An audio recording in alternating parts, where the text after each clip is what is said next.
जो विरक्त है, भगवद आश्रित है, अब वो चाहे भिक्षा से पेट भरे या भंडारे से, वो अलग अलग फिर स्थिति होती है। जो भजनानंदी जन होते हैं वो फिर भिक्षावृत्ति स्वीकार करते हैं, क्योंकि भंडारे में कई तरह के अन्न का प्रयोग हो सकता है। मान लो किसी ने बड़ा पाप किया, 1-2 लाख कि चलो संतों को भंडारा, तो वो पाप का हिस्सा फिर बुद्धि में भ्रष्टता पैदा। लेकिन गृहस्थ को नहीं पाना चाहिए, कदापि नहीं।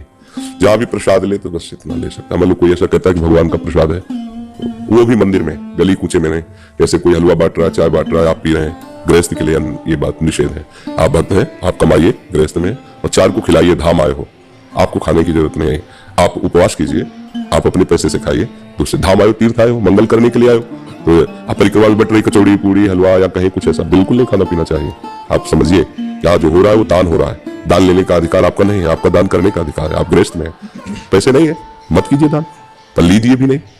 आपके भरपेट भोजन पाने के नहीं है तो थोड़ा कुछ ले लीजिए, पानी पी लीजिए, 1-2 दिन वास कीजिए, चले जाइए। पर यहाँ किसी के यहाँ जैसे भंडारा हो रहा है, जाके बैठ गए खा लो, समझ गए? कोई संशय इसमें? खाने से इच्छा पूरी हुई? जल्दी बोलो, और भी खाने की इच्छा है कि नहीं? अभी मिल जाए, जैसे कह दे कि कथा थोड़ी देर रोक दो, फिर और बढ़ा देते, खा लो फिर सुनेंगे। बोले हाँ लाद देते तो कुछ।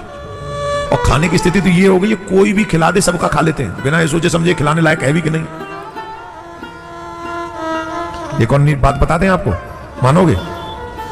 जब तीर्थ में जाओ और वहां भंडारे बट रहे हो ना, मत खाया करो। ऐसे जीव के चटोरा आदमी हैं, कोई भी बांट रहा हो उन्हें खाने से मतलब।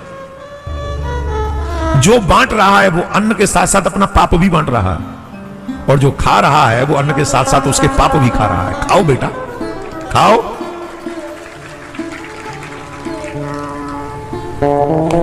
दो ही जगह खाना। जी कुछ जिज्ञासा है कि अभी कई जगह विभिन्न प्रकार के भंडारे होते हैं। हाँ, तो उन भंडारों को क्या सभी को ग्रहण करना चाहिए, या उसके अधिकारी कौन कौन है, किसे नहीं करना चाहिए, किसे करना चाहिए, थोड़ा सा विस्तार से समझाइए। प्रसाद है, सब ग्रहण कर सकते हैं। होगा सिर्फ ये कि यदि आप समर्थवान हैं तो आपने, यदि असमर्थ हैं तो आप ग्रहण करिए आनंद से, और समर्थवान है तो भी ग्रहण कीजिए। और यदि आपकी इच्छा है तो आप वहां कोई दान पात्र है तो उसमें अपनी सेवा डाल दीजिए। प्रसाद तो प्रसाद पर सबका अधिकार है। यदि आप नहीं धन दे पाए नहीं, तो जो आपने पुण्य किया है उस पुण्य से 5% आपको रोटी खिलाने वाले को मिल जाएगा, पुण्य कट जाएगा। गुरुजी प्रसाद और भंडारे में क्या कोई अंतर नहीं है? एक ही है, उसे प्रसाद दे दो नाम। भाई भंडारा जब होता है तो लोग यही तो कहते हैं आइए प्रसाद पा लीजिए। सबकी भाषा अलग है, बात वही है। भंडारा भी वही है, लंगर भी वही है, प्रसाद भी वही है, सब कुछ नाम अलग। पंजाब में लंगर बोलते हैं, मध्य प्रदेश में भंडारा बोलते हैं।